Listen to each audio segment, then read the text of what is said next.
The internet. It's this incredible world-changing thing, isn't it? So much Yeah. information, connection, entertainment. Absolutely glorious, yeah.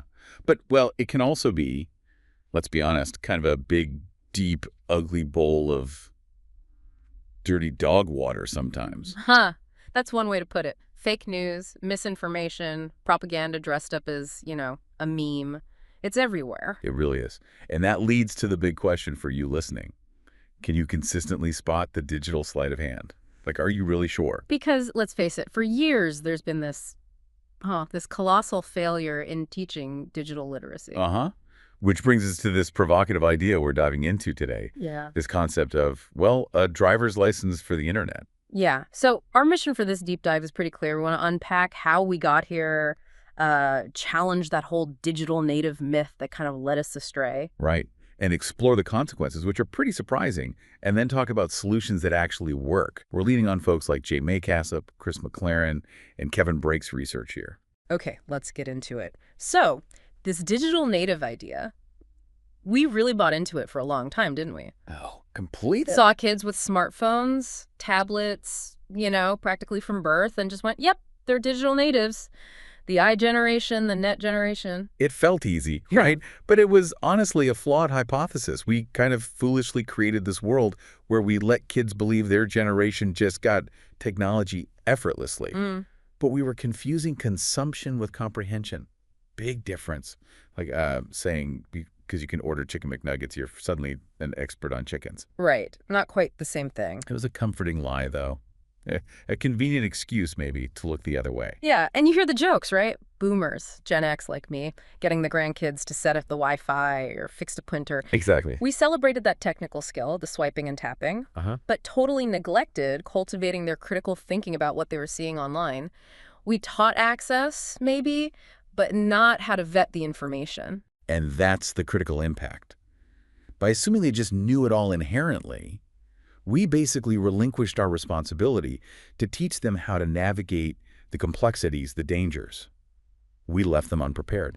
Which brings us nicely to this powerful analogy from Jay Maycassup. He compares internet readiness to, well, learning to drive a car. It's such a good one. Think about it. You were probably born after cars were invented, right? Driven around in them your whole life. Sure, daily. But did your parents, when you were, say, 8 years old, toss you the keys to the truck and say, have fun, explore? No, absolutely not. That would be insane and terrifying. Right. Parents sit there, nerves frayed, teaching you the official rules, the unofficial rules. Watch out for that guy. He's going to cut you off practicing parallel parking until everyone wants to cry. Oh, the parallel parking. And then the state makes you take a test to prove you won't be a menace on the road. Exactly. And even after you get the license, more rules often come from the parents. Curfews, no highways at first, maybe limits on passengers. It's structured, intentional, cautious. Okay, but now contrast that with the internet, a tool that's arguably, 1,000 times more powerful, more perilous. It can warp reality, destroy self-esteem, even undermine democracy. Yeah. And our strategy was basically, here you go, kid. Go nuts. Just try not to look at porn. Oof. When you put it like that, it sounds really bad. Doesn't it? And this is exactly what Kevin Brake's research highlights. He's been saying it for years. His work underscores this point, and I think his quote is perfect here. Untrained children are not ready to handle what the internet has to offer. Plain and simple. So the fallout from that hands-off approach, we're seeing it now. We have a generation kind of drowning in a sea of misinformation. They absolutely are. Yeah. We didn't teach them how to check a source properly or how to spot sponsored content when it's disguised as, a real article or post. Or even just understanding that the algorithm feeding them videos isn't their buddy. Exactly. It's not their friend. It's a machine basically designed to keep their eyeballs glued to the screen. Yeah. Maximize engagement. That's its only goal. Which often means feeding you more of what you already like or believe, creating those echo chambers. Precisely. Filter bubbles, echo chambers, whatever you want to call it. It reinforces biases. It doesn't challenge thinking. So, faced with this whole mess, it's maybe not surprising that governments start reaching for what seem like simple solutions, like age restrictions. We're seeing talk about this in Australia, for instance. Right. Planned internet age restrictions. It sounds like a straightforward fix on the surface. But is it? Well, Chris McLaren, who knows a lot about this stuff, argues pretty strongly that these kinds of bans are just bad policy and won't work. Okay. Why? What are his reasons? He lays out quite a few. First off, they're super easy to bypass, borrowed accounts, VPNs. It's trivial for a determined teen, and you risk criminalizing basically normal teenage behavior. Okay. Makes sense. Plus, it tends to drive the activity underground. Kids move to anonymous spaces, maybe unregulated forums, where the risks could actually be much higher.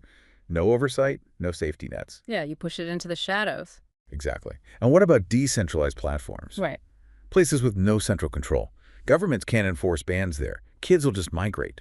Good point. And let's be real, these bans won't stop access to the really nasty stuff. Porn, violence, extremism. So much of that is already on sites that don't require verification anyway. So it doesn't even solve the problem it claims to address. Not effectively. Then there's the whole issue of universal identity verification. That creates huge new risks around privacy, data security, inclusion too. What about people without official ID? Wow, yeah. That opens up a whole other can of worms, setting a precedent for wider surveillance. Big time. McLaren also argues it fundamentally ignores the real problem, Which is how these platforms are designed. They're built to exploit attention, harvest data. Age bans don't fix the manipulative algorithms or the predatory business models. Right, you're treating a symptom, not the disease. Exactly. And critically, these bans can actually harm the most vulnerable youth. Kids who are isolated, maybe part of a minority group, neurodivergent, they often find vital support and community online. Take that away, and you're removing a lifeline. That's a really important perspective. And finally, it undermines actual digital literacy. It creates this false sense of security. Oh, it's banned, so it must be safe now, instead of teaching kids how to navigate the existing digital world critically and safely. Okay, so if these blunt force bans are problematic, potentially harmful, and don't even really work, what's the alternative? Where do we go from here? Our sources seem to be calling for a different approach entirely. They really are. And the starting point is clear. It is time to rip up that digital native birth certificate. Just tear it up. It was a myth. Okay. Let it go. Let it go. Digital literacy isn't a birthright. It's a skill. And it's a crucial fundamental survival skill for the world we live in now and the future we're facing. So what does that look like? What skills are we talking about? We need to move way beyond just basic computer skills, how to use Word or whatever. We need to focus on core competencies. Like Critical evaluation of sources, really digging in, understanding data privacy, what's happening with your information, recognizing algorithmic bias. Explain that one a bit more, algorithmic bias. Sure. It's how the data used to train an AI, or even just the way the algorithm is designed, can accidentally end up reflecting and even amplifying existing societal biases. Unfairness baked into the code, basically. Got it. Crucial to understand. Hugely. And practicing digital empathy, understanding the impact of our online actions on others. And yes, absolutely learning how to understand, navigate, and master AI tools. AI. The next frontier. And potentially the next wave of deception. Kevin Brake warns about this constantly. If you thought misinformation was bad these last few years, just wait. The stuff AI will enable could make current issues look like, I don't know. Like child's play. Yeah, like a pickup game at Burning Man 10 minutes after the mushrooms hit. It's going to be intense. Wow. Okay, that is unsettling. So, this AI factor, does it mean we need a whole new approach to digital literacy? Are the old tools obsolete? Not obsolete, no. The core critical thinking remains vital. But the landscape is changing fast.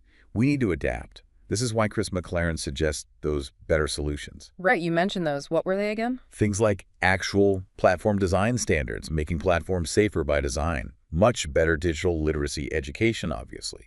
Better tools for parents, too.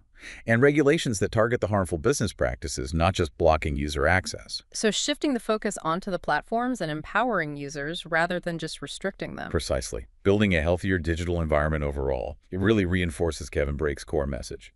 We need proper guidance. We absolutely owe it to this generation. Yeah. We can't just hand them these incredibly powerful devices and, hope for the best. We have to actively guide them, question with them, teach them how to be informed, critical, resilient digital citizens, not just consumers. I like that framing. Stop training digital soldiers for this constant defensive war against misinformation. Yes. And start raising digital architects, kids who can actually help build a better digital world. We can give them the wisdom to use these tools for good stuff, creation, connection, progress. Absolutely. Okay, so people listening might be thinking, right, I'm convinced this is essential, but where do I even start? What are the practical steps? Great question. And the good news is There are some fantastic resources already out there. You don't have to reinvent the wheel. Like what? Give us some specifics. Okay, first up, Common Sense Education. Hmm. Honestly, they're kind of the gold standard. Free, research-backed curriculum for K through 12. Ready to use in classrooms or even at home. Gold standard. Okay. Good to know. Then there's Google's Be Internet Awesome program. It's simpler, maybe more for younger kids, but uses a really memorable framework. Teaches things like share with care, don't fall for fake, secure your secrets, it's cool to be kind, and when in doubt, talk it out. Catchy. Easy to remember. Very. And for tackling misinformation head-on, the News Literacy Project, NLP, is amazing. Their Checkology platform, it's like the anti-venom for fake news. Gives students real tools to become, like, fact-checking ninjas. Fact-checking ninjas. I love it. Right. They learn how news is made, how to spot manipulation. Then there's PBS Learning Media, just a treasure trove of free stuff videos, lesson plans, interactive tools, all focused on digital literacy. TBS, always reliable. Always. And finally, Microsoft Digital Literacy, MS Digital Literacy. They cater to different levels, from total beginners just getting started, all the way up to people needing advanced skills for the modern workplace. Okay, so there are definitely solid starting points out there. We don't need to feel lost. Not at all. With resources like these, we can equip ourselves and, critically, the next generation. Give them that wisdom to use these tools well. For creation, connection, progress, not just, doom scrolling and arguing with strangers. Exactly. The potential is still there. So wrapping this up, the key takeaway really feels like this. Digital literacy isn't automatic. It's not innate. It's a skill. A vital, tangible skill for navigating this incredibly complex digital world we've built. Yeah. And the question really isn't if we should be teaching this anymore. That ship has sailed. Definitely. The question now is how? How are we, all of us, going to lead the charge? How do we foster these critical thinkers, these digital architects? Something profound to consider there. We really hope this deep dive has sparked some thoughts for you. So maybe the final question is just, what are you going to do about it, starting right now?